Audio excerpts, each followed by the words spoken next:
Bienvenue sur notre chaîne YouTube. Ici, nous décortiquons l'actualité, débattons des sujets politiques brûlants et analysons les grandes questions de société. Si vous cherchez un espace où les idées s'affrontent et où l'information est au cœur des discussions, vous êtes au bon endroit. Ne manquez rien. Abonnez-vous et activez la cloche pour recevoir toutes nos analyses, débats et interviews dès leur sortie. Ensemble, enrichissons le débat et façonnons l'avenir. Merci d'être avec nous et n'oubliez pas de partager vos réflexions dans les commentaires. À très bientôt. Cette attaque a créé des victimes beaucoup plus du côté des civils, pas des militaires. Mais je vais vous faire le récapitulatif de toutes les attaques qui a eu lieu en ce mois d'octobre, parce que nous, on couvre la situation là-bas et régulièrement on compile les informations et même les journaux étrangers même s'inspirent aujourd'hui de ce que nous mettons sur notre site. Nous sommes les premiers à avoir révélé qu'il y a des soldats turcs qui sont au nord du Togo là-bas. Personne ne le savait. Donc, pour les attaques du mois d'octobre, aujourd'hui nous sommes le 27, le 1er octobre, il y a eu une attaque à Namouno, canton de Papri. Il y a eu un mort, 4 maisons incendiées. Le 2 octobre, à Fanworgou, Kondouaré, attaque, bilan 18 morts, dont 2 Turcs, une Jeep équipée de 12-7 emportés. C'est très important ce que je dis là. Une Jeep de 12-7 emportés. Une Jeep équipée d'une 12-7 emportés par les assaillants. Des engins de Boumaf brûlés. 11 octobre, tentative de vol de bétail, bilan 1 mort, un bouvier. 17 octobre, incursion à Malbongou, Tambonga, bilan 2 boutiques incendiées. 18 octobre, attaque de Tomolé, Papri, bilan, je crois qu'il y a 2 morts. 19 octobre, 2 attaques, 1 à Pogno, bilan 1 mort, une femme qui appelait son mari au secours, son mari grièvement blessé. Deuxième, Fanworgou, plusieurs militaires blessés. 25 octobre, Malbongou, bilan 8 morts, 1 blessé. Ça, c'est le point de la situation dans la région des Savanes pour le mois d'octobre. Et vous comprenez avec moi qu'il y a de plus en plus d'attaques et que la situation se détériore chaque jour. Et dans ce livre-là, tout a été expliqué dedans. Comment ces mouvements vont s'étendre vers les pays de la côte. Et l'utilisation, comment ils procèdent, comment ils font. Ça a été expliqué ici. Ça a été expliqué. Et au cours de cette année 2004, les villages même qui étaient épargnés sont depuis sous le feu de ces groupes armés. Ça veut dire que le mal est en train de se répandre. Vous avez des villages comme Teliga, Lidoli, Pentidioga 1, Pentidioga 2, Pentidioga 3, excusez-moi si j'écorche les noms, Dibontoti, Dielo, Bâtiment Douaré, tous ces villages-là ont rejoint les villages, ont été vidés par les populations. En 2024, ont été vidés parce que les gens ne sont plus en sécurité, les gens ont dû quitter les villages pour aller trouver leur abri ailleurs. Au deuxième semestre de 2022, il y avait moins de villages. Les zones qui étaient attaquées, c'est juste le Pendjal, au fond là-bas. J'ai publié sur ma page Facebook, tout à l'heure, avant de commencer cette émission, j'ai publié sur ma page la carte du Togo dans la région des Savanes. La frontière, la distance de la frontière du Togo dans la région de la Savane. Vous allez voir que la frontière, quand vous faites un Google Map et que vous scannez, vous allez voir que la frontière d'un bout à un autre, nous sommes à 119 km.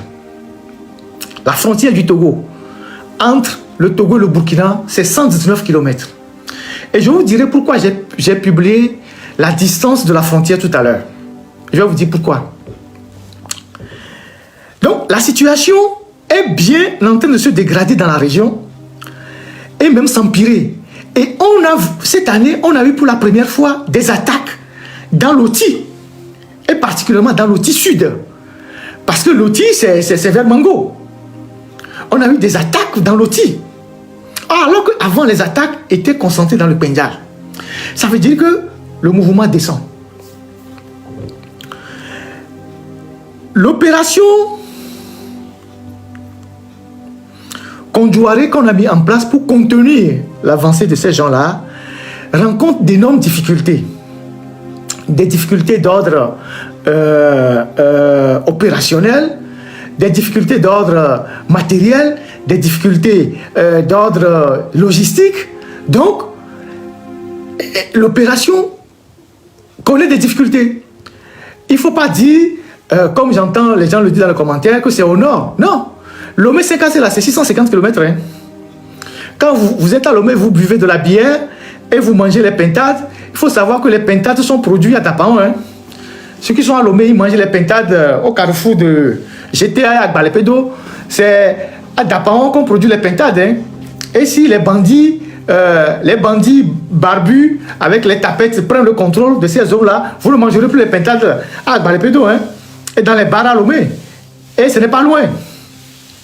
Donc, dans ce genre de situation, il faut dire les choses telles qu'elles se passent.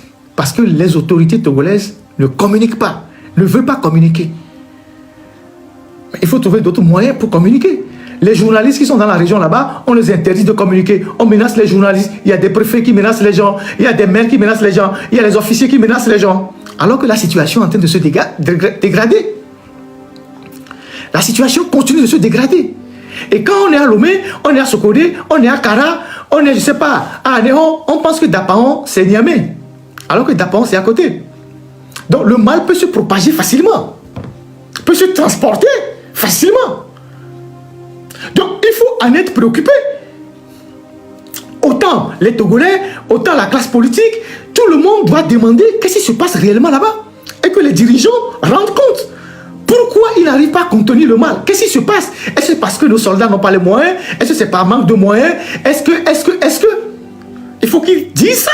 Parce que nous sommes dans une situation de guerre. Quand on est dans une situation de guerre, le chef suprême des armées, qui est le président de la République, doit savoir communiquer avec les populations, doit savoir parler avec la classe politique, doit savoir partager les informations, pas toutes les informations, mais certaines informations avec la classe politique, doit dire, écoutez, nous sommes attaqués, nous devons faire l'union autour du pays, il faut qu'il y ait une union pour vaincre le mal. Mais ici, on ne communique pas, on ne dit rien. Même les militaires qui meurent, on les enterre carrément dans l'anonymat, on ne leur fait même pas d'honneur. Donc, aujourd'hui, la situation est compliquée. On est allé acheter 2 hélicoptères chez les Russes. Des MiG-35. 2 hélicoptères. Il y a déjà eu 2 crashs d'hélicoptères. Et je vais vous dire comment ça s'est passé. Oh, parce que derrière tout ce qui se passe là, il y a la corruption, il y a les surfacturations, il y a les réseaux qui se font de l'argent, dans l'achat du matériel, les armes. Il y a beaucoup de choses qui se passent dans cette région là-bas. On est allé acheter des hélicoptères. En novembre 2023, un hélicoptère en pleine opération sur un village a perdu sa portière. J'ai dit, l'hélicoptère était en l'air et puis la portière s'est détachée. En plein vol, l'hélicoptère a perdu sa portière. Vous imaginez ça? Ça veut dire que avant même que l'aéronef ne décolle, il n'y a pas eu d'entretien, il n'y a rien eu, tout. L'hélicoptère était en l'air et l'hélicoptère a perdu sa portière. La portière est tombée dans un village. Et les villageois ont ramassé la portière. Et sont allés chez le chef du village pour lui montrer que cet objet est tombé. Les militaires sont arrivés dans le village. Ils ont frappé les gens. Ils sont venus pour récupérer la portière. ils ont frappé les gens. Ils ont ramassé les téléphones portables pour s'assurer que personne n'a pris une vidéo de la portière pour que ça se retrouve sur les réseaux sociaux. Quand vous agissez comme ça, comment vous pensez que les populations vont faire une communion avec vous pour dénoncer les gens qui arrivent pour nous faire du mal? La portière est tombée de l'hélicoptère et c'est tombé dans un village. Les villageois, eux, de bonne foi, ils ont ramassé ça. Ils sont allés directement sur le chef de village pour dire: ah chef, ce truc est tombé. C'est quand l'hélicoptère passait que c'est tombé. Nous sommes venus vous le remettre, vous êtes le chef du village. Quand les militaires sont arrivés, ils ont frappé tout le monde. Et ils ont récupéré la portière et ils ont ramassé les téléphones des gens. Quelques mois plus tard, cet hélicoptère s'est explosé. La vidéo que j'avais passée sur ma page là, où l'hélicoptère est tombé dans le camp Nipurma là, c'est cet hélicoptère dont on avait perdu la portière qui est tombée dans le camp Nipurma.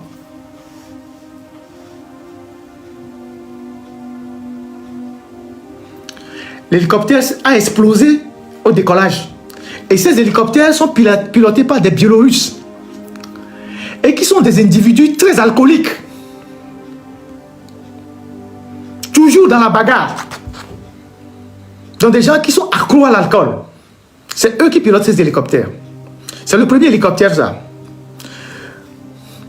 Le deuxième hélicoptère faisait un vol de reconnaissance. Et une grenade est tombée de l'hélicoptère. Tout près d'une maison dans l'Oti Sud. L'hélicoptère était en train de faire la ronde et puis une grenade est tombée de l'hélicoptère. Dans l'Oti Sud. Et le mois passé, ce second hélicoptère aussi a fait crash. Ce second hélicoptère a aussi tombé en panne.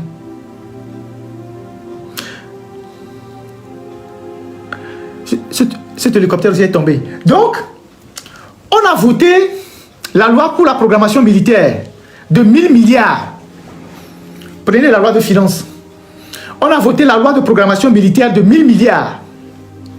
Et à cause de cette loi de programmation de 1000 milliards, on a augmenté les impôts au Togo. Les impôts sont derrière les gens. Les Togolais payent le prix de la défense de leur territoire à travers les impôts.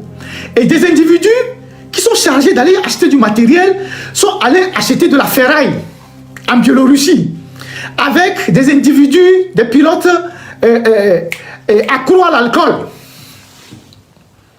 Et 2 ans après, on a perdu les 2 hélicos.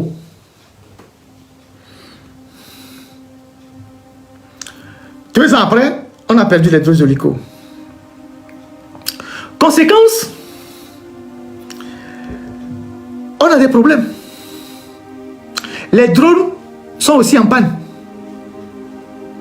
Donc, aujourd'hui, dans le nord du Togo, là-bas, on a des soldats qui sont au front, qui sont mal équipés, qui n'ont pas de la logistique, et qui n'ont pas les moyens de se battre contre l'ennemi invisible. Parce que les bandits enturbanés là, c'est des ennemis invisibles. J'ai parlé tout à l'heure de la 12-7, avec l'attaque de Fawargou, ils ont emporté la 12-7. Vous savez que, avant, il y a cela 2 ou 3 ans, les barbus là, ils avaient juste la Kalachnikov. Ils avaient beaucoup de Kalachnikov, et ils avaient des motos et des téléphones. Mais à force de s'attaquer aux casernes dans les pays voisins, ils ont récupéré beaucoup d'armes et des armes sophistiquées. Donc aujourd'hui, ils n'ont plus que des motos, ils ont des blindés, ils ont des véhicules, donc des pick-up, ils ont des 12-7, ils ont des RPG. Et tout le monde sait qu'une 12-7, vous pouvez chercher sur Internet, ça peut tirer à une certaine distance donnée. Et quand un militaire entend le bruit d'une 12-7, s'il n'est pas en bonne position, son premier réflexe c'est de se mettre à l'abri. Et les barbus ont maintenant beaucoup de 12-7. Ça veut dire qu'ils peuvent rester à distance et canarder les nôtres. Pendant ce temps, les nôtres, ils ont des Kalachnikov de vieux temps qu'on vend à $60 dans les marchés noirs, tout ça. Comment est-ce que vous pouvez faire face à ce mal?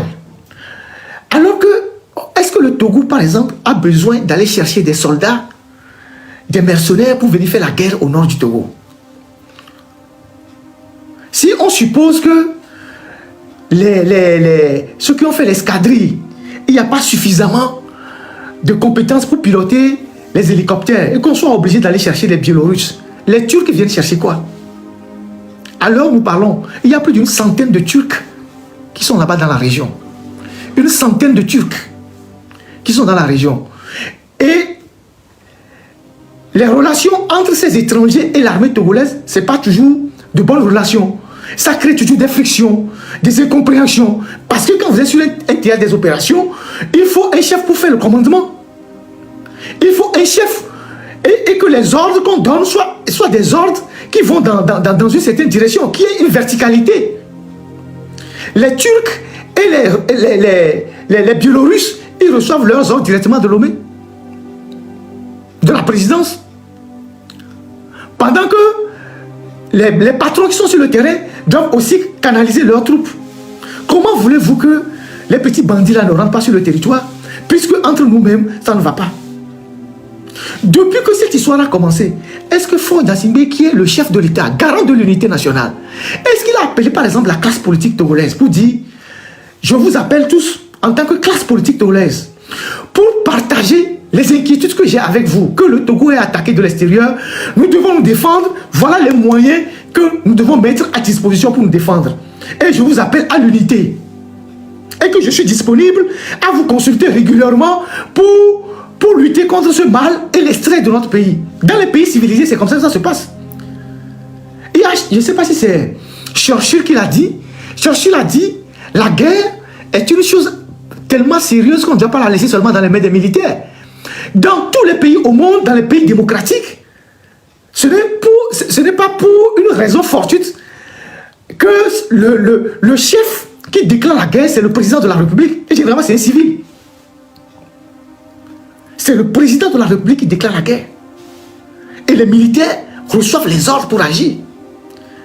Est-ce que le président de la République, au Togo, a consulté la classe politique pour dire « Je vous appelle à l'unité nationale, notre pays est attaqué, on a des problèmes, je vous consulte régulièrement. » Il en fait sa chose privée.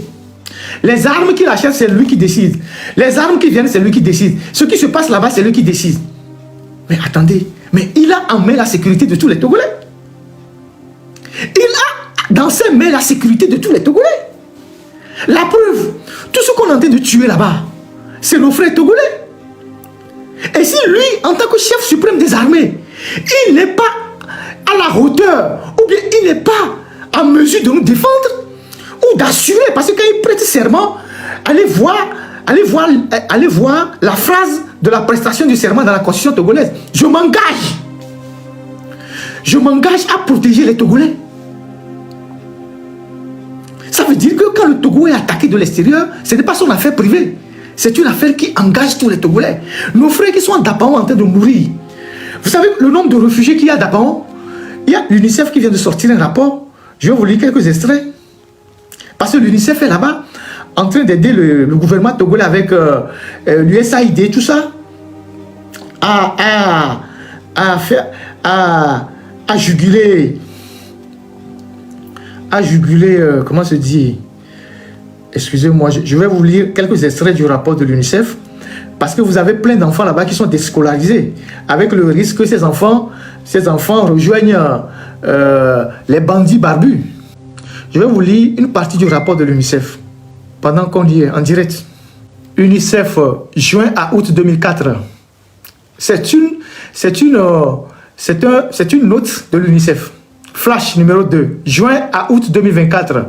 Débordement de la crise du Sahel dans la région des savanes. Ça, c'est le titre. C'est l'UNICEF, ça. Parce qu'ils ont un projet là-bas qu'ils appellent PURS, Programme d'urgence de renforcement et de résilience de la sécurité des communautés. Voilà ce qu'ils disent, le contexte. La période La période de juin à août 2024 a été caractérisée par l'enregistrement de plusieurs incidents sécuritaires, en particulier dans les préfectures de Kpendial et Kpendial Ouest, incursion des groupes armés non étatiques avec vol de bétail, pose d'engins explosifs improvisés, tueries, intimidation, déplacement des populations. Les données disponibles, écoutez très bien, les données disponibles font état de 47 597 personnes déplacées sur le territoire togolais. C'est-à-dire, dans la région des savanes, on a actuellement 47 597 Togolais qui sont déplacés dans leur propre pays. Ils sont déplacés sur le territoire national. Ça veut dire qu'ils n'ont pas de domicile. 47 597 Togolais. Dont 25 000, dans les 47 000, il y a 25 693 enfants. 25 693 enfants. Et 37 917 réfugiés. Avec 9 680 déplacés internes. Donc, voilà la situation. Donc, vous avez plein d'enfants qui ne peuvent plus aller à l'école. Avec le risque que tous ces enfants qui ne peuvent plus aller à l'école rejoignent les bandits. Vous avez des populations qui ne peuvent plus cultiver parce que la zone est déclarée une zone de guerre. Ils n'ont plus accès à leurs terres. Vous avez la famine. Et vous avez maintenant tout ce qui se passe autour de cette histoire-là. Les détournements, les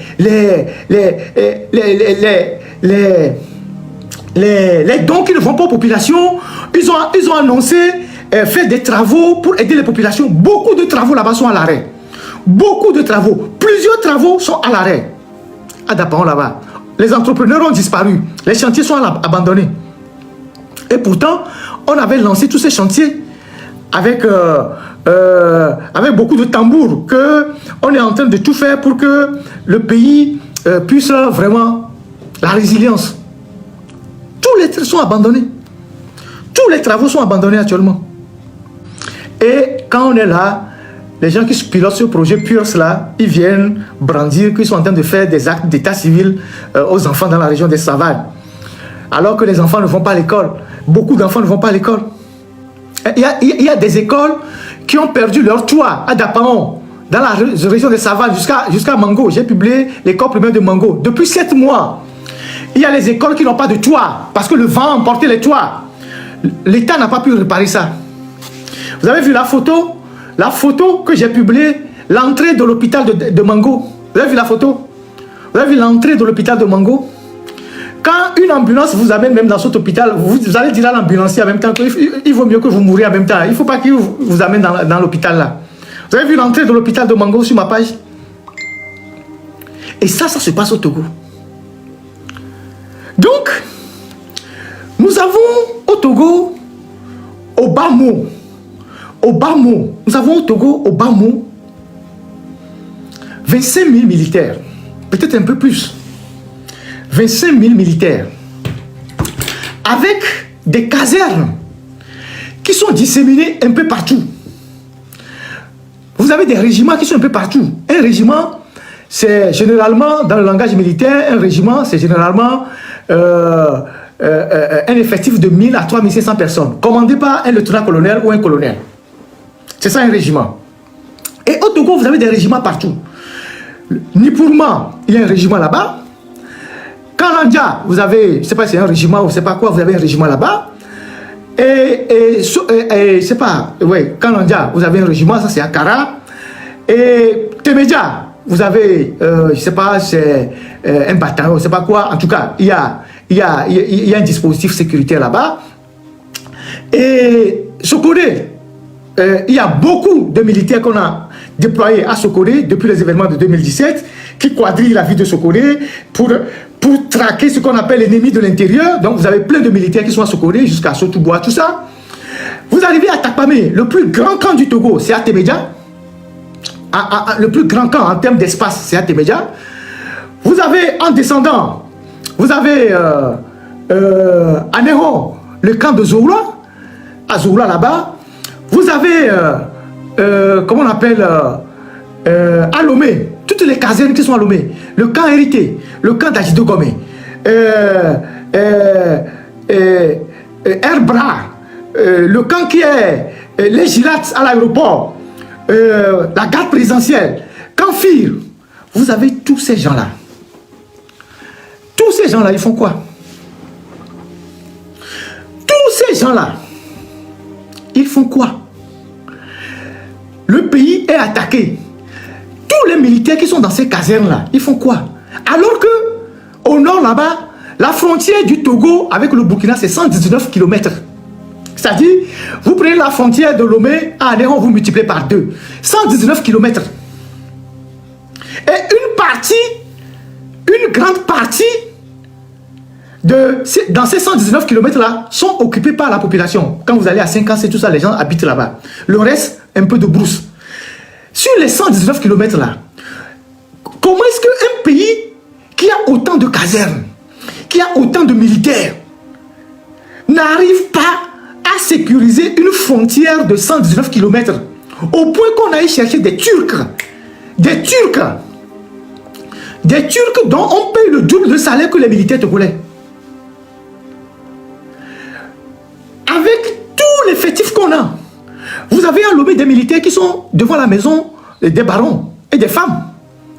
Il y en a certains qui ne sont plus même rentrés au camp il y a des années. Vous avez plein de militaires qui sont au domicile des barons, les femmes et tout ça. Ils ne font rien. Quand j'étais à Lomé avant, il y a de cela 7 ans, il y a des militaires qui sont à la baille chasse là, qui sont venus me voir. En ce moment, ils voulaient dénoncer de leur patron que la manière dont les patrons les maltraitaient, et quand ils vont à la prise d'armes, après on monte le drapeau, tout ça, le patron les envoie au champ ou les envoie chasser les souris. Les souris à l'aéroport là-bas. Le patron lui-même, il est assis sous un manguier et il envoie les militaires, ils vont chasser les souris. Et ils amènent les souris, ils braisent les souris et puis le patron, il tire les grosses viandes et puis leur laisse les miettes. Et ils sont venus me dire ça, j'ai dit ça. Et quand j'ai dénoncé ça, ça s'est arrêté. Et donc, on a des militaires, parce que le Togo paye les militaires, le Togo entretient son armée pour défendre le territoire. On ne peut pas comprendre que on bloque les militaires dans les casernes, on les installe dans les maisons des maîtresses, des barons, tout ça, pendant qu'au nord là-bas, on est en train de tuer les gens. Il y a de cela 10 jours, il y a eu un procès à Lomé, au tribunal de Lomé. On a jugé un militaire. Et il y avait beaucoup de militaires dans la salle. Et le militaire qu'on a jugé, c'est quelqu'un qui a refusé d'aller au front. Parce qu'il était au front quand il y a eu une attaque. Quand il y a eu l'attaque, lui, il a réussi à s'extirper de l'attaque. Et il est resté en vie. Et donc, il a pris quelque temps pour revenir, pour reprendre ses marques. Et une fois que la tension est passée, on veut le renvoyer sur le front. Et lui, il refuse d'aller au front. Il dit qu'il n'a pas encore fini de faire les cérémonies pour retourner au front. On ne doit pas le forcer à retourner au front. Et on l'a arrêté, on faisait son procès là-bas. Et il y avait des militaires dans la salle. Et ils menaçaient de sortir tous les secrets, ce qui se passe sur le front, comment il y a les détournements, et tout. Et qu'eux ne vont pas aller mourir pour rien. Et que beaucoup de leurs compatriotes sont en train de déserter. Alors, si le Togo a voté un budget de 1000 milliards pour s'équiper, les armes qu'on a achetées sont où? Les armes qu'on a achetées sont où? Pourquoi les militaires sont dans les camps en train de chasser les souris et les varans et rester sous les arbres à jouer du ludo alors qu'au nord, il y a des imbéciles qui sont en train de tuer nos frères et sœurs? Pourquoi les militaires sont dans les maisons des maîtresses, en train de garder les maîtresses, en train de garder les barons, alors qu'au nord là-bas, il y a des gens qu'on est en train de tuer, les civils qu'on est en train de gorger? Pourquoi les militaires sont devenus des charlatans dans les casernes, comme celui qui a parlé dans le procès de Katanga, chef, comment il s'appelle, le chef charlatan de Bir, alors qu'au nord là-bas, il y a des gens qu'on est en train de tuer? Le peuple togolais, le contribuable togolais paye le militaire, paye l'armée togolaise, entretient l'armée togolaise pour que l'armée puisse sécuriser le peuple. Et je vais vous dire pourquoi. Pourquoi je dis tout ça? Je dis tout ça parce que Faure ne veut pas sortir les militaires. Ce ne sont pas les militaires qui manquent au Togo pour qu'on aille chercher des Turcs. Ce ne sont pas les militaires qui manquent au Togo pour qu'on aille chercher des Turcs. Même l'armée togolaise, les officiers de l'armée togolaise ne doivent pas être contents qu'avec tout leur parcours, leur formation, tout ce qu'ils ont fait dans les écoles de guerre, qu'au fond, avec toute leur formation, leur propre fierté de militaire, on amène des petits bandits, je ne sais pas, des gens de Turquie, parce que les gens qui viennent de Turquie, ce ne sont pas des militaires turcs, hein, c'est des terroristes, c'est des mercenaires plutôt, c'est des mercenaires qu'on fait venir, c'est des groupes de mercenaires qui viennent. On ne voit pas la Turquie envoyer ses militaires venir combattre au Togo pour le Togo. Puisque la Turquie a ses propres problèmes. Donc c'est des recyclés, des agents de sécurité qu'on reforme, qu'on amène ici. Donc on ne peut pas comprendre que des militaires, des officiers, la hiérarchie militaire, des gens qui ont fait des formations un peu partout, à Bouaké, au Cameroun, à Saint-Cyr, aux États-Unis, en Chine, qui ont fait de très grandes formations, qui sont la crème de l'armée togolaise, ils viennent sur le terrain des opérations, ils reçoivent des ordres des agents de sécurité venus de Turquie. Parce que le chef en a décidé ainsi. Et pourquoi le chef a décidé ainsi? Parce que le chef ne veut pas armer les militaires pour aller au front, parce qu'il a peur que si les armes, on donne les armes aux militaires, ils peuvent retourner ces armes contre lui. C'est tout le débat, ça.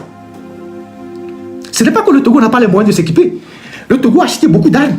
Le Togo sont énormément équipés. Mais on fait la rétention du matériel parce qu'on a peur que si on donne ce matériel aux gens pour aller sur le terrain, les gens vont se retourner contre le pouvoir central.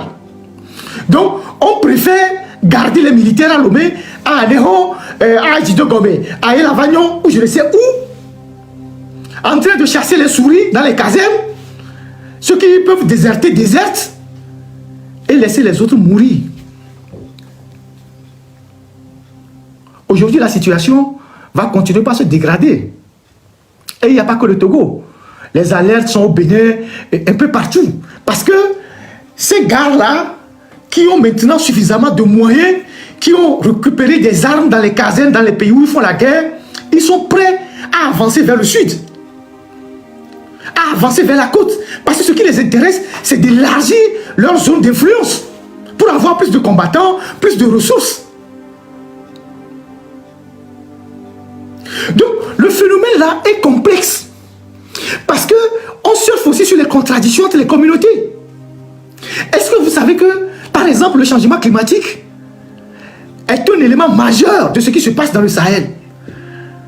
Parce que les communautés, les nomades, avec la sécheresse et tout ce qui va avec, les nomades ont besoin d'espace. Donc, ils font la guerre aux sédentaires. Donc, il y a tellement d'implications dans cette histoire. Après, ça joue entre les communautés et tout ça.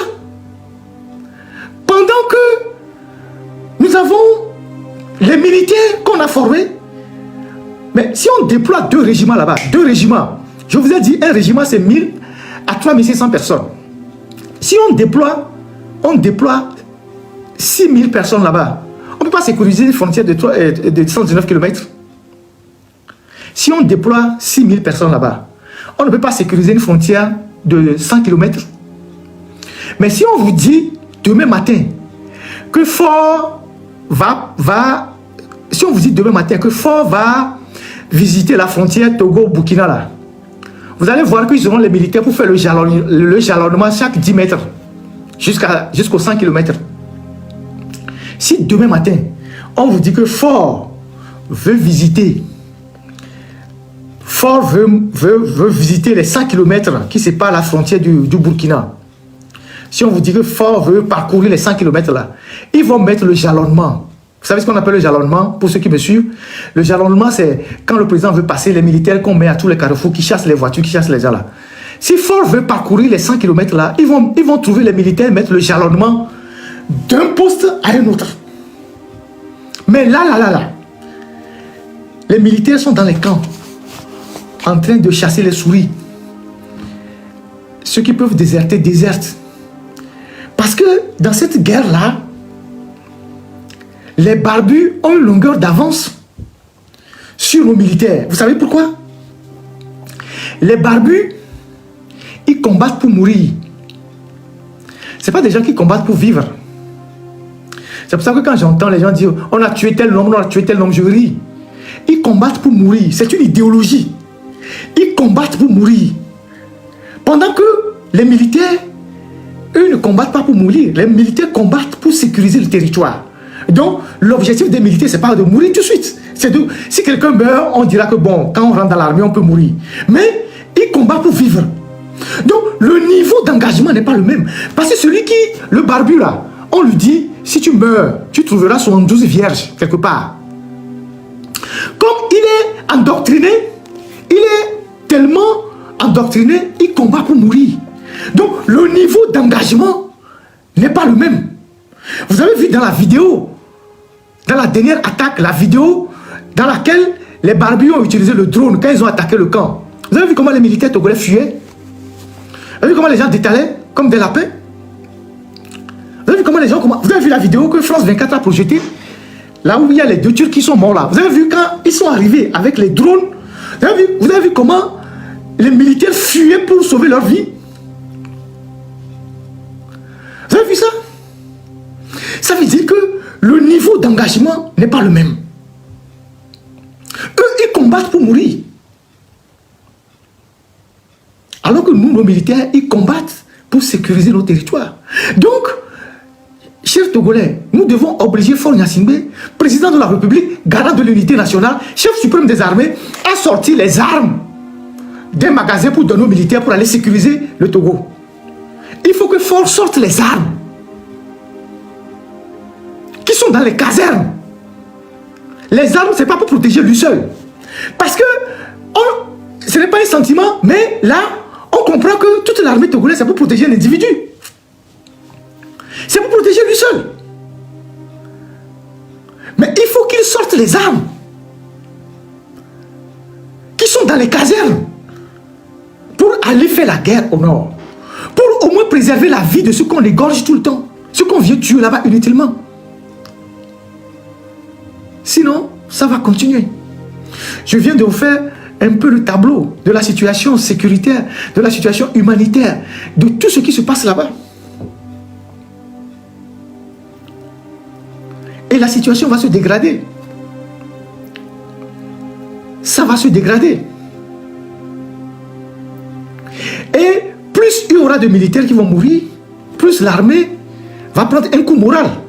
Vous savez que derrière tout ce qui se passe là, mais il y a des veuves et des orphelins. Les militaires qui meurent, c'est des orphelins qui s'occupent de leur famille. Est-ce que l'argent qu'on a prévu leur donner, on leur donne tout l'argent, on donne tout l'argent à leur famille, qui s'occupent d'eux? Il y a ceux qui sont au front, qui sont amputés parce qu'ils ont trouvé les mines pour enlever les mines. Certains ont les bras amputés, les pieds amputés, qui sont aujourd'hui, qui sont là. Personne ne voit derrière le drame humanitaire qui est dans tout ça. Les populations qu'on égorge, les gens qu'on tue là, les enfants deviennent quoi? Les familles deviennent quoi? C'est un drame humanitaire dans une région la plus pauvre du Togo. Parce que vous savez très bien que la région des savanes, c'est la région la plus pauvre du Togo.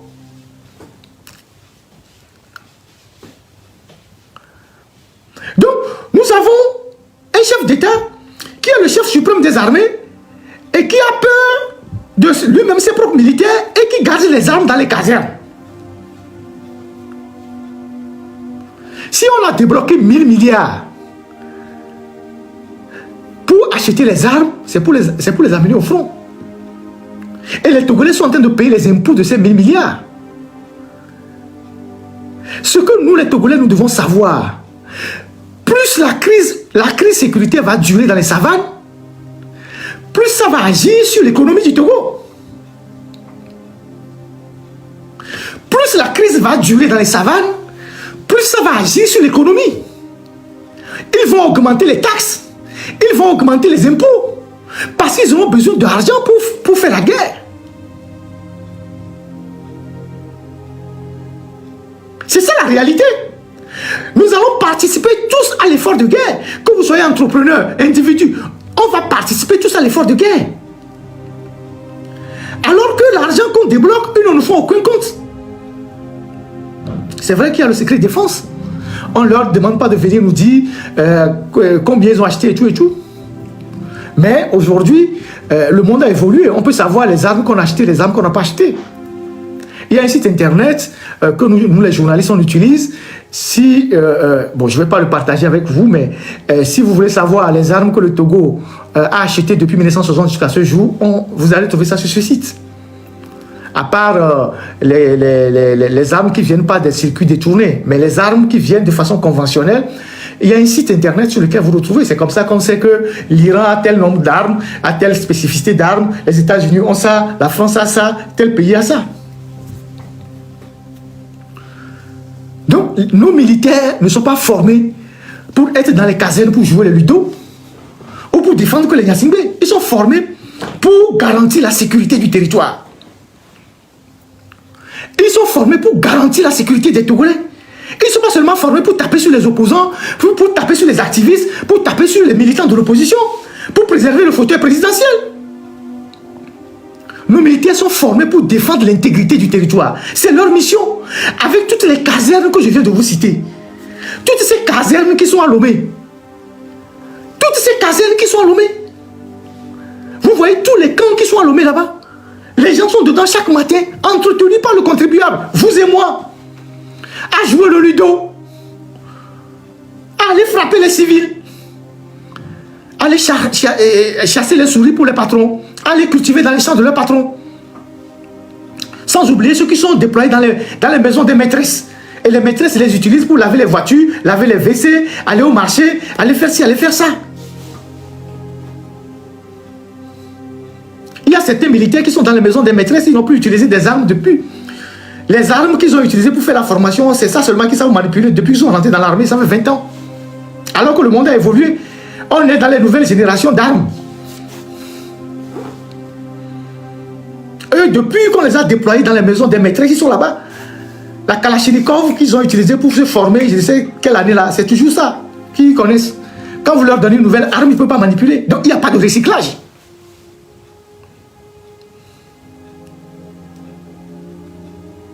Donc, il faut que Faure Gnassingbé libère le matériel pour que nos militaires aillent combattre.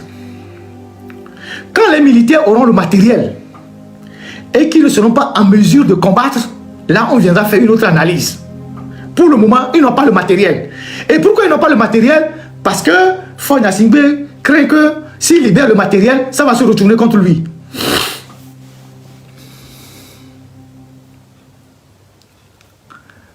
Mais les militaires meurent.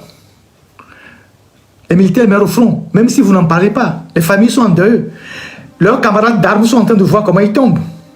À un moment donné, ils ne vont pas pouvoir tenir. Hein. Déjà, il y a tous ceux qui désertent là. Tous ceux qui désertent, qui sont fatigués. Pendant qu'eux désertent, pendant que certains meurent, vous avez les officiers qui sont à Lomé. Hein? Ceux qui doivent être sur le terrain pour faire des plans, tout ça, ils sont à Lomé en train de manger les pintades, de boire du vin et de boire du champagne. Ils font partie de ceux qui boivent dans les 4 milliards de champagne. Vous avez vu les officiers dans les pays où il y a les guerres là, soit ils sont sur les plateaux de télévision, ceux qui ne sont pas en activité, ils sont des experts, ou soit ils sont dans des trucs pour donner leur expertise. Au Togo, la prouesse de nos officiers, il te dira, j'ai une ferme agricole, que j'ai une ferme à Belouvé, j'ai une ferme, c'est pas, à Notien, j'ai une ferme vers Badia. Et les week-ends, ils prennent les fusils et les copines, ils vont tirer sur les agoutis et ils mangent sous les arbres. Pendant que dans le monde, les gens sont en train de fabriquer les drones pour faire la nouvelle forme de guerre, les nouveaux instruments de la guerre. Les gens sont en train de fabriquer les drones, en train d'apprendre à conduire les drones. Nous, nos officiers, ils ont les fermes agricoles. Le week-end, ils amènent les copines et les amis pour tirer sur les agoutis.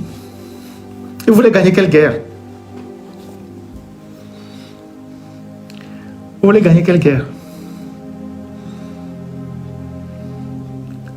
Vous voulez gagner quelle guerre? À côté, on braise l'agouti, il y a une bouteille de vin, Bordeaux, ou je ne sais pas quoi. J'ai un ami qui me dit qu'il est allé chez un officier dans une caserne à Lomé, je ne vais pas le citer, et que l'officier buvait du Châteauneuf du Pape. Il disait que c'est le patron même qui lui a envoyé ça, que c'est le Châteauneuf du Pape, que c'est le vin qui porte le nom du pape. Comme si le Châteauneuf du Pape, c'est le pape qui fabriquait ça. Il était en train de boire du Châteauneuf du Pape. Et Adéma, lui, il avait compris que les militaires qui s'embourgeoisent ne vont pas à la guerre. Conséquence, il était le seul embourgeoisé. Tous ceux qui étaient autour de lui, les mémènes, les femmes, tout ça n'avait pas grand-chose. Mais aujourd'hui, les militaires, c'est eux qui boivent le Châteauneuf du Pape sous les arbres, dans les camps.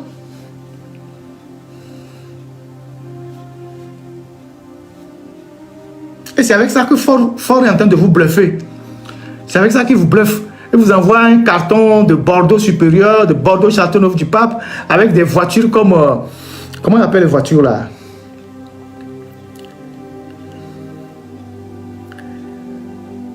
Et puis c'est fini. Les voitures que les gens de la HAC conduisent là, je ne sais même pas comment on appelle ça, qu'on conduit majoritairement dans l'administration là. Des voitures, c'est fini. Et vous êtes prêts à le maintenir au pouvoir contre la volonté du peuple. C'est les 4x4 façon bizarre là. Non, c'est même pas les Prado là. C'est les 4x4 Duster, voilà. Merci. Duster. Voilà. C'est des trucs comme ça. C'est fini. Avec quelques cartons de vin, c'est fini. On vous dit d'aller taper sur les populations, c'est fini. Vous allez taper sur les populations. Aujourd'hui, les militaires qui fuient le combat là, c'est les civils qui appellent pour leur venir au secours. Les militaires qui fuient le combat, c'est les civils qui appellent pour dire ça ne va pas, aidez-nous, on est en train de mourir, on tue nos camarades. C'est les civils qui appellent. Mais quand on vous dit d'aller frapper les civils, une fois que vous finissez de boire vos vins là, vous allez vous sortir, vous tapez sur les civils.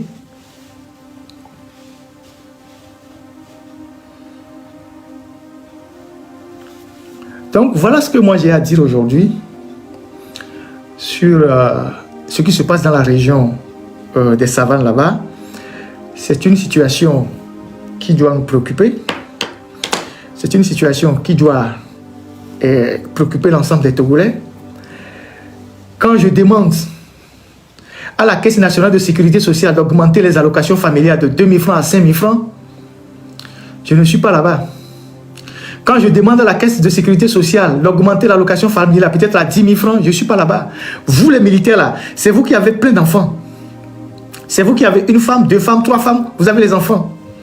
Si on arrive à payer 5 000 francs par enfant, en plus de votre salaire, vous pouvez mieux éduquer vos enfants, vous pouvez mieux les habiller, vous pouvez mieux les scolariser. C'est des droits, vous en avez droit.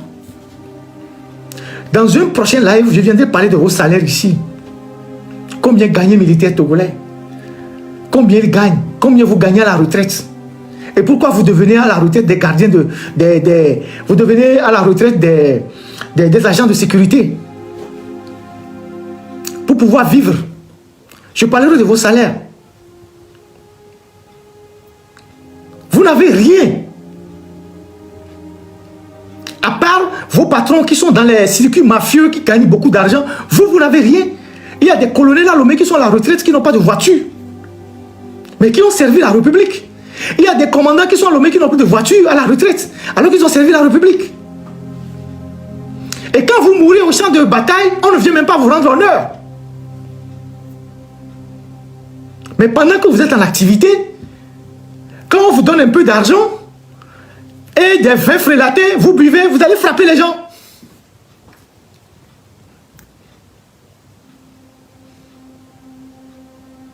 C'est ça.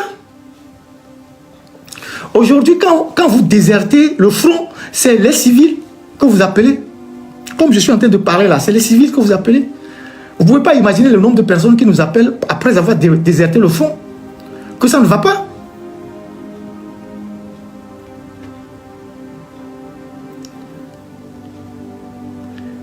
Si vous voulez, vous les militaires togolais, et je pense que vous êtes des Togolais tout comme nous tous, dans chaque maison, il y a toujours quelqu'un qui est un ami ou un frère militaire. On est une grande famille. Si vous voulez que la population togolaise fasse corps avec vous, vous devez apprendre à être du côté du peuple. Plutôt qu'être du côté d'une famille, d'un clan contre le peuple. Vous devez être du côté du peuple. Parce que c'est ce peuple-là qui viendra à votre secours. Que vous soyez en activité, hors activité, c'est ce peuple-là qui sera à votre côté. Kizerbo a dit, dans Demain l'Afrique, non pas Demain l'Afrique, c'est même pas, le livre m'échappe, mais Kizerbo a dit, l'armée ne peut pas être une entité dans une république à part. L'armée ne peut pas se comporter comme un kyste dans la république. C'est pas possible. Nous sommes des frères. Donc, il arrivera un moment où il faut dire la vérité à votre patron. Ça ne peut pas continuer comme ça. Sinon, vous allez mourir. Vous allez mourir bête, comme vous êtes en train de mourir. Ceux qui sont en train de mourir ont pris pour leur âme. Mais vous allez mourir parce que, à un moment donné, vous refusez de prendre vos responsabilités. Moi, je suis militaire. Personne ne m'envoie au front pour aller affronter des bandits sans me donner le matériel de travail. Je suis militaire. J'ai vocation de défendre le territoire. Personne ne va me déployer sur un terrain d'opération sans me donner le matériel pour faire face à des gens qui ont des 12-7, des roquettes, des RPG, des blindés.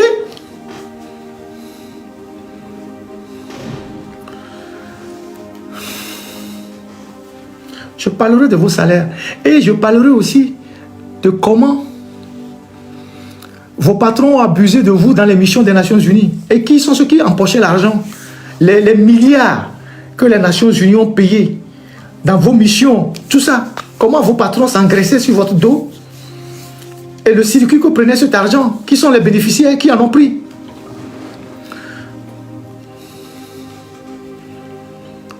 Donc voilà ce que je voulais partager avec vous. Fort lui, il s'en fout. Hein? Je vous ai dit. Fort lui, il s'en fout de vous. Il s'en fout de vous. Vous avez vu, on a enterré le ministre Pré là. Pré qui est décédé là. On l'a enterré samedi. Est-ce que Fort était là-bas? Est-ce qu'il était même là-bas pour lui rendre hommage? Même à Lomé là. Est-ce qu'il lui a rendu hommage avant que le corps ne monte? Il était là-bas. Il s'en fout. Il s'en fout. C'est pas son problème. Hein. Et pourtant, ces gens-là, comme les prix, c'est les gens qui se sont battus pour sauver le régime par tous les moyens physiques, mystiques et tout. C'est les gens qui se sont dépensés pour sauver le régime. Ils sont morts. Il y a plein de barons actuellement qui sont malades, qui sont à Lomé là-bas.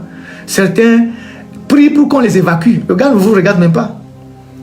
Il y en a plein qui sont à Lomé. Qui vont à la FIA, qui supplient les médecins de faire un rapport pour qu'on les évacue. Le gars s'en fout de vous.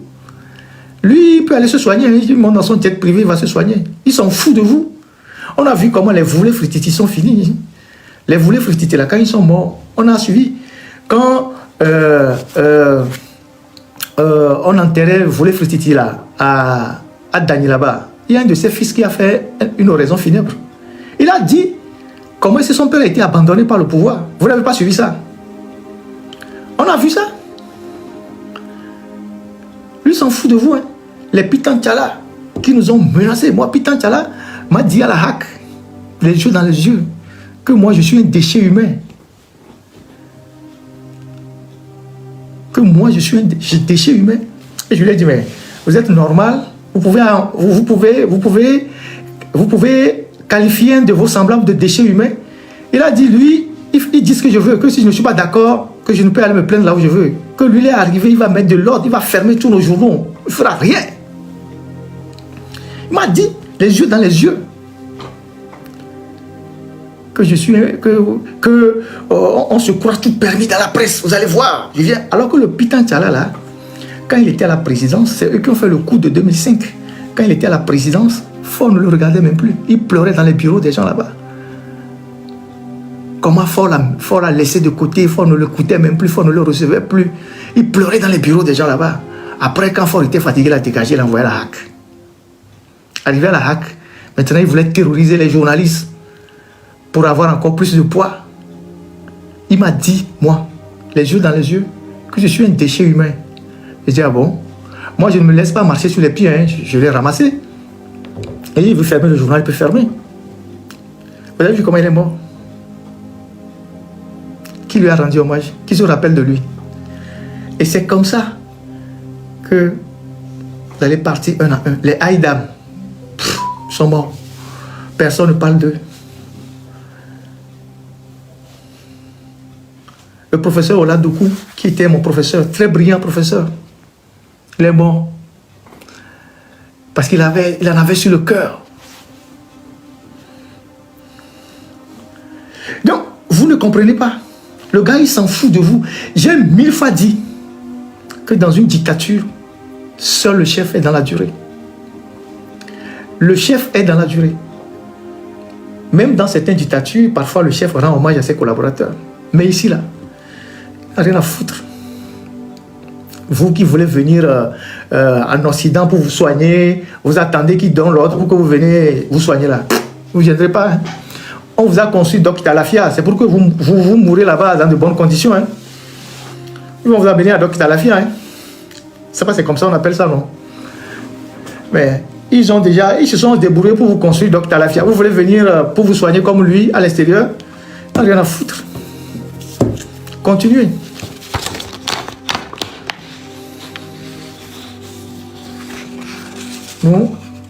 Nous, on vous suit. Et quand on parle, il y a des gens qui disent, ouais, on va vous tuer. Si tu es garçon, il faut rentrer. Moi, j'étais à Lomé, non? Je suis parti à peine 1 an et demi. J'étais à Lomé, vous avez tenté tout. Arrestation, tentative d'empoisonnement, des trucs pas possibles. Vous avez tout fait. Vous avez tout fait. Je ne compte pas les attaques sur les réseaux sociaux, tout. Vous avez tout fait. Moi, je viens de Lomé, non? Ou bien, il y a 1 an et demi, j'étais encore à Lomé, non? Je parlais, non? Ceux qui me disent que si tu es garçon, il faut revenir à Lomé là. À Lomé, moi, j'étais à Lomé, je parlais. Ou bien, j'avais la même liberté de ton que j'ai actuellement. Peut-être que je dis des choses que je ne disais pas à Lomé. Et c'est là où ils ont commis une bêtise. C'est eux-mêmes, ils font des réunions. Moi, quand je suis dans les lives comme ça, ils sont en réunion. Ils sont dans le live, après ils font des réunions. Eux-mêmes, ils ont fait plusieurs réunions pour dire que vraiment, c'est une bêtise de m'avoir laissé partir, qu'ils auraient pu me laisser là. Et au moins, de temps en temps, ils vont m'effrayer. Comme ça, je ne veux pas franchir certaines lignes rouges. Ils font des réunions. Là où ils font des réunions, je suis là-bas. Là où ils font les réunions, là, je suis là-bas. Donc, je reçois les comptes rendus. Eux-mêmes, ils ont regretté que pourquoi on aurait pu le laisser. Pourquoi? Aujourd'hui, il faut laisser les journalistes faire leur travail. Il faut laisser les journalistes faire leur travail. Le monde a changé. Si vous ne laissez pas les journalistes faire leur travail, c'est les activistes qui sont sur les réseaux sociaux là, qu'ils vont faire le travail des journalistes. Et vous ne pouvez pas les contrôler. Vous ne ferez rien. Les activistes qui sont à l'extérieur là, quelqu'un qui décide d'être activiste, il sait qu'il ne va pas rentrer au Togo. Donc il peut dire tout sur vous. Vous avez quoi pour l'effrayer? Rien du tout. Oh, si vous laissez les journalistes faire leur travail, au moins vous avez la régulation des dispositions. Vous avez tout fait, vous avez mis les gens dehors. Aujourd'hui, vous êtes là à pleurer. Et quand on parle, vous dites que vous allez tuer les gens. Vous savez que tuer les gens, avant de me tuer, vous allez lire l'heure. Vous pensez que nous là, c'est l'eau qui coule dans nos veines, c'est le sang. C'est le sang. Donc, tout ce qu'on avait dans le ventre là, et qu'on ne disait pas là, maintenant on va le dire. Parce qu'au Togo, on faisait attention. Et Dieu seul sait qu'on a beaucoup de choses dans le ventre. Je viens de parler des histoires de Issifou, les campagnes qui ont été financées, les trucs de Roch Kaboré. Comment? Je savais tout ça au Togo, mais je ne l'ai pas dit. J'en ai encore plein, stocké, petit à petit. Parce que vous voulez écraser tout le monde. Vous ne pouvez pas. Vous ne pouvez pas. Donc, vous avez laissé... Maintenant, c'est les activistes qui sont en train de vous faire la peau. Hein. Ils vous font la peau, ils font la peau aussi aux opposants. J'avais dit aussi aux opposants de faire attention. Que quand on est opposant, il faut travailler. Il faut se prononcer sur les questions d'actualité, les problèmes qui touchent les populations. Il y a beaucoup de choses qui se passent au Togo. On n'entend personne réagir. Les inondations, la corruption, les détournements, les projets qui tombent à l'eau, la guerre. Même ce qui se passe au nord là-bas au Togo. On n'a pas vu un seul opposant interpeller Faure. Pour que Faure dise aux Togolais, qu'est-ce qui se passe là-bas au nord? Pourquoi les militaires meurent? Pourquoi on égorge les populations? Aujourd'hui, les activistes ont récupéré ce travail. Et vous êtes en train de rentrer en clash avec eux. Eux, ils ont pris de la longueur sur vous. Hein. Ils ont récupéré ce travail. C'est un vide qu'ils ont récupéré. Moi, quand je parle, je vous ai toujours dit, j'agis dans le domaine du journalisme. Je ne suis pas un activiste. C'est pour ça que quand je suis arrivé sur les histoires là, je ne montre personne pour discuter avec personne. Je viens donner des informations, je fais des analyses et puis je repars. Pour moi, c'est informer, analyser, informer, sensibiliser. Mais les activistes, eux là, ah mais ça, eux là, c'est des... eux, ils n'ont pas de limite. Hein. Vous allez leur faire quoi? Il y en a qui ont décidé qu'ils ne rentreront pas au Togo. Donc, tout le temps, vous allez prendre des coups. Talon a dit que vous allez pleurer, mais vous ne ferez rien. Parce que vous avez refusé que la parole soit libérée dans le pays. Et les opposants aussi vont prendre des coups. Parce que ces activistes-là, c'est eux qui ont maintenant le vent en poupe sur les réseaux sociaux. C'est eux que les gens suivent. Parce que tous les jours, eux, ils se prononcent sur les sujets qui intéressent les Togolais. Tous les jours, ils se prononcent sur quelque chose qui intéresse les Togolais. Mais vous, dans l'appareil de vos partis politiques, ah, vous êtes comme ça, non, nous on est les opposants. Donc, vous pensez que les électeurs là, c'est une propriété privée? C'est ça? Donc, les gens vont vous arracher vos éléments. Et ils vont, parce qu'il y a un vide. Donc, il y aura, ce vide là sera comblé par des gens. Vous ne pouvez pas les arrêter. Surtout que vous n'avez pas de bilan. Allez les gars, merci beaucoup à vous. Ceux qui peuvent commander ce très bon bouquin, je vous invite à le commander et à lire ce qui se passe. C'est un document très bien fait, fouillé, avec vraiment des trucs.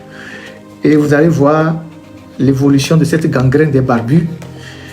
Et normalement, un président au pouvoir, des livres comme ça, il doit les donner à tous ses militaires.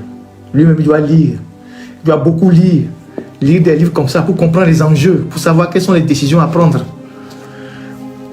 Au lieu de lire les SAS. Un président qui ne lit pas des livres économiques, qui lit des SAS, je ne sais pas quel résultat il peut apporter. Donc, voilà. Merci beaucoup à vous. Merci à tous ceux qui nous ont suivis. Merci à ceux qui nous encouragent. Merci aussi à nos détracteurs, ceux qui nous insultent. J'espère que quand j'ai abordé largement le problème des retraités, le problème des DAPAON, le problème d'infrastructures, ceux qui nous insultent n'ont pas leurs parents dedans. Ceux qui vivent au nord du Togo, qui vivent difficilement, j'espère qu'ils n'ont pas leurs parents dedans. Donc nous, on est là pour l'intérêt général. On est là pour faire de notre mieux, pour informer les Togolais en toute objectivité. Et Dieu reste de notre côté.